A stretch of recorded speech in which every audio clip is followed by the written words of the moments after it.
বন্ধুরা, আজকের ভিডিওর শুরুতেই একটা প্রশ্ন।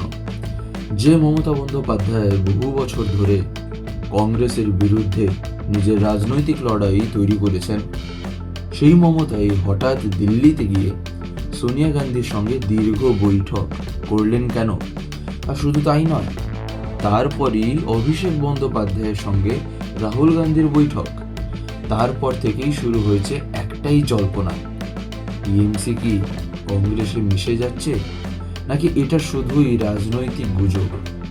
ভিডিওর শেষ পর্যন্ত দেখুন, কারণ পুরো ঘটনাটা যত গভীরে যাবেন ততই বুঝতে পারবেন যে বিষয়টা শুধুমাত্র একটা মিটিং নয়, এর সঙ্গে জড়িয়ে আছে পশ্চিমবঙ্গের ভবিষ্যৎ রাজনীতি, বিরোধী শিবিরের ভবিষ্যৎ এবং টিএমসির অস্তিত্বের প্রশ্ন।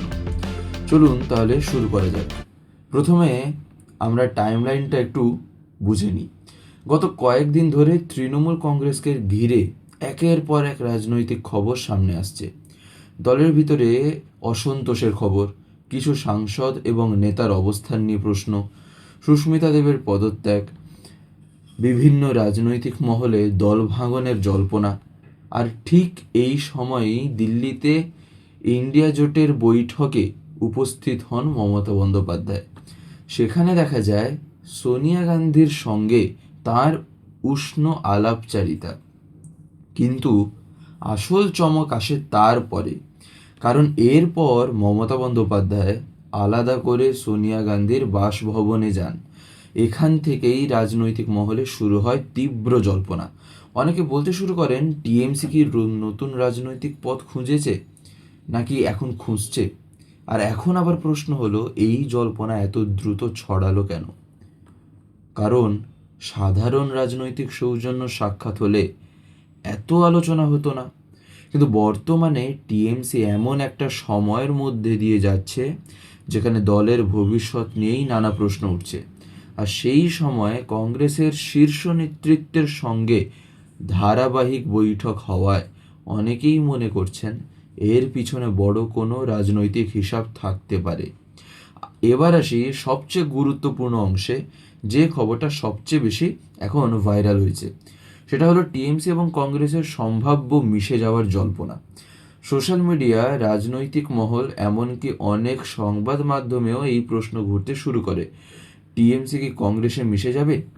কিন্তু এখানেই রয়েছে টুইস্ট যেটা, তা হলো তৃণমূল কংগ্রেসের পক্ষ থেকে স্পষ্টভাবে জানানো হয়েছে যে কোনো ধরনের মার্জার বা দল মিশে যাওয়ার আলোচনা হয়নি। অর্থাৎ অফিসিয়াল অবস্থান একেবারেই কিন্তু পরিষ্কার। তারা বলছে এই বৈঠকগুলির মূল উদ্দেশ্য ছিল বিরোধী ঐক্য এবং রাজনৈতিক সমন্বয়। কিন্তু তবুও প্রশ্নটা কিন্তু থেকে যাচ্ছে, যদি মার্জারের আলোচনা নাই হয়ে থাকে তাহলে এত আলোচনা কেন? কারণ রাজনীতিতে পারসেপশন অনেক সময় রিয়েলিটির মতোই শক্তিশালী। মানুষ যা দেখে তা নিয়েই আলোচনা শুরু করে। একদিকে মমতা সোনিয়া বৈঠক, অন্যদিকে অভিষেক রাহুল বৈঠক।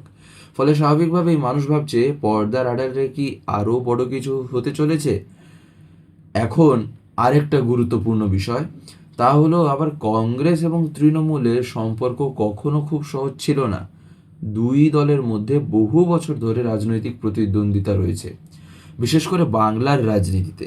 তাই যদি কেউ আজ বলে দেয় যে কালই টিএমসি কংগ্রেস মিশে যাচ্ছে, তাহলে সেটা বিশ্বাস করা খুব কঠিন।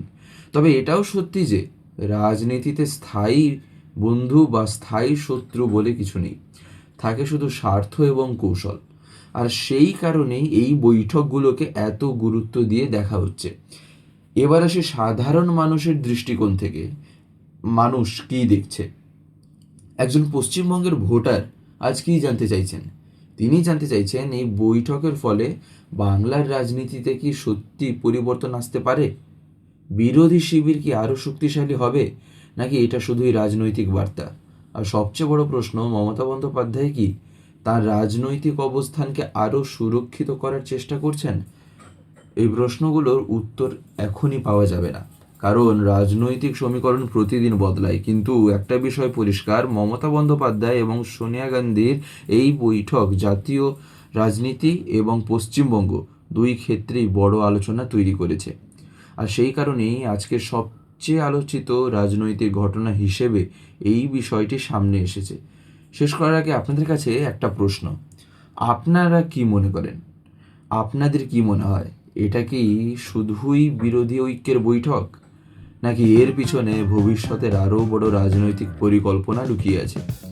কমেন্টে অবশ্যই আপনারা আপনাদের মতামত জানাতে কিন্তু ভুলবেন না। আর যদি ভিডিওটি ভালো লাগে তাহলে লাইক করুন, শেয়ার করুন, আর চ্যানেলটিকে যদি সাবস্ক্রাইব করে না থাকেন তাহলে অতি অবশ্যই সাবস্ক্রাইব করে বেল আইকন প্রেস করে অল করে রাখতে একেবারেই ভুলবেন না। আমি আবার ফিরবো নতুন কোনো এক বিষয় নিয়ে। ধন্যবাদ।